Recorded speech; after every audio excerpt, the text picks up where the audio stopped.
नमस्कार दोस्तों, आपका स्वागत है आपके अपने YouTube channel Vidhi judicial academy में। मेरा नाम है Vijendra Verma and I am the director founder of the Vidhi judicial academy.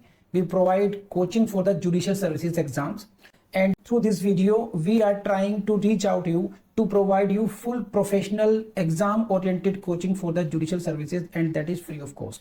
Let's start section 24. Section 24 भी पढ़ लेते हैं। What is this? Agreements void if what? If considerations or objects unlawful in part. What is important to be seen in 24? In 24 it is what? Unlawful in part. Section 23 was dealing with the when the object or consideration are unlawful in its entirety, but in section 24 is dealing with the situation when they are unlawful in part. उसका एक part unlawful है। तो basically section 24 says don't go into the technical language of this section. I write a line, उसको पढ़ लीजिए, समझे ना इसमें क्या कहते हैं। देखिए, where there are, लिख लीजिए, there are two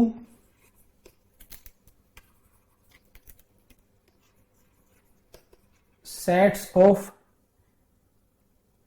promises. How promises? Distinct promises. Distinct promises.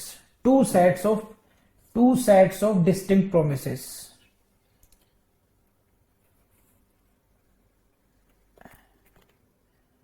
And void part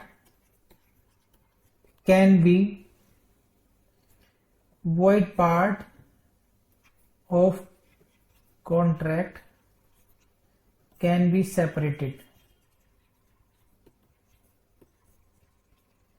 from the rest.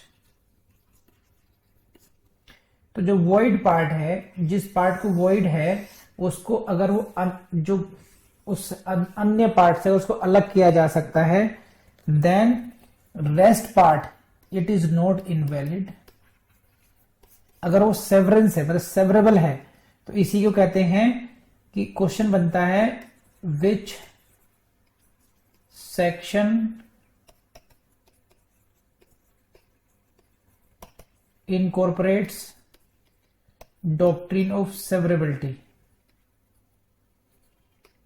This is section 24.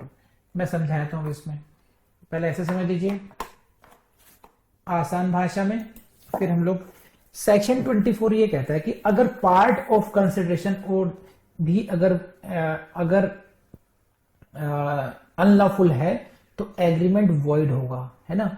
लेकिन इसकी व्याख्या ऐसे की जाती है कि अगर उनको डिस्टिंक्ट प्रोमिसेस हैं, एक with in agreement there are 2 or 3 promises and one of them is what? One of them is unlawful and hence void, but it can be separated. उसको अलग किया जा सकता है। तो in that case, promise as to the non-valid portion will be a valid contract, and for the rest for which it is the unlawful, that will be void. ये section 24 का mandate है। फिर भी हम इसको दोबारा पढ़ लेते हैं। ये बात जो समझाई अभी तक कितने लोगों को समझ में आई, जरा बताना, जरा हो जाए इसी बात में मतदान, जरा आप लोगों का मत विभाजन जल्दी बताइए। देर ये केस लॉ, आपको बहुत दिक्कत तो आएगी, बहुत दिक्कत आएगी, सांसें ऊपर नीचे भी हो सकती हैं, but please write down the case.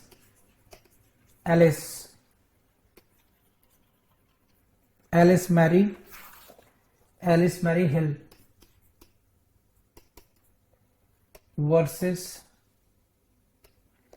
William Clark. This is the case law. क्या कहते हैं इसमें? व्हाट? तो एक प्लेंटिव था, ये कहानी है, एक डिफेंडेंट था। Plaintiff was a married women, married women. What agreed? Agreed to number 1 live, ऐसे करते हैं, agreed to what? Live in adultery. Number 1. Number 2 housekeeper, to serve as house. So it is first consideration, this is second. Defendant agreed to pay her rupees, बहुत बड़ी रकम इन्होंने देनी चाहिए इसको, rupees 50, but it was a single consolidated,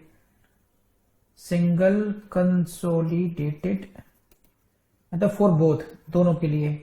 Now you will see which part is मतलब unlawful, first or second? Come on, which part is unlawful in this case? किसी को नहीं चल रहा पता Arshan? This part, live in adultery, this is what? Unlawful.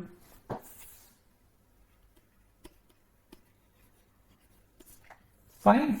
So this part is unlawful, but in this case because single consideration is being given for दोनों काम के लिए दी जा रही है, तो in this case whole agreement, what? ये lady, this lady lived in adultery as well as she worked as the housekeeper. When the money was not given to her, she filed a suit, and at the last what he got? Agreement is void. You cannot enforce it. So the lady asked कि at least I should be given remuneration for housekeeper, working as a housekeeper, but because this cannot be separated, because the premium in that case, the consideration was given for both. It was not given 20 rupees for this, 30 rupees for that. अगर अलग अलग होता इस तरीके से, then it could have been. So in that case, the agreement was held to be void. Void कहां defined है पता नहीं है किसी को भी. It is in 2G. It means what? Not enforceable. So plaintiff was told that, madam, sorry, your agreement is void. It cannot be enforced. So you will get nothing out of this. So the case का नाम क्या था? Alice Mary Hill. Alice Mary Hill. ठीक, versus. So you can do it. अब ये मैंने भूमिका बांध दी अच्छी तरीके से, फिर भी हम लोग एक बार को पढ़ लेते हैं 24 को. Now if any part of the single consideration for one or more objects, ठीक है, एक बात ये, या तो ये हो ऐसे, और any one or any part of one of several considerations for a single object is unlawful, the agreement is void. अब इसमें क्या है कि आप 1 part, 2 part, several consideration में घूमते रह जाएंगे इसमें. तो इससे अच्छा है जो मैंने आपको समझाया वो कॉन्सेप्ट, और जो 2 लाइनें लिखवाई है मैंने, उस कॉन्सेप्ट को आप उसको याद कर लीजिए. इसकी लैंग्वेज में मत जाइए, ये बहुत टिपिकल है. रेजिस्ट्रेशन पढ़ लीजिए. A promises to superintend on behalf of B a legal manufacturer of indigo and an illegal traffic. In A ने क्या कहा कि भाई साहब मैं बन जाऊंगा सुपरिंटेंडेंस, मैं सुपरवाइज करूंगा. क्या चीज करेंगे सुपरवाइज? जो आपका लीगल मैन्युफैक्चरिंग इंडिगो का उसको सुपरवाइज करूंगा, और जो आप 2 नंबर के धंधे चलाते हो उसको सुपरवाइज करूंगा. illegal traffic in other articles.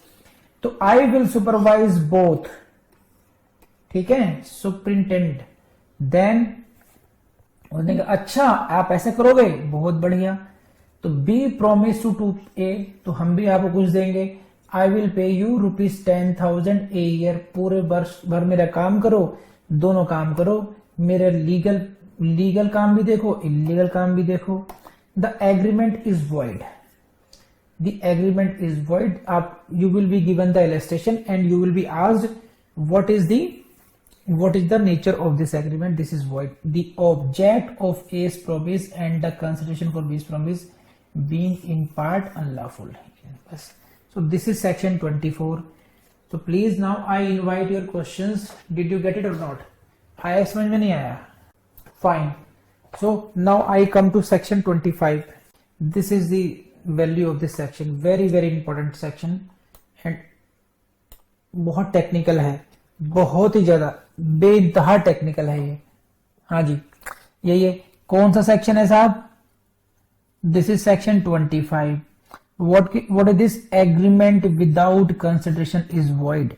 Agreement without consideration is void. Now how it is void? I show you some. I believe if I have illustration. This is the illustration. You please see this. A promises for no consideration to give rupees 1000. This is a void agreement. What is this? समझिए इस बात को। A ने कहा B को क्या देगा? 1000 रुपए दूंगा। A said to B, I will give you rupees 1000 rupees. And what B will give in return? 0. So it is the case of no consideration. So the consideration is going from A to B, but nothing is coming out from the B. It is the case when the agreement, we say this is the agreement without consideration. There is an agreement, but there is no consideration from the B, and therefore this agreement is as per section 25 void. So this is called agreement without consideration.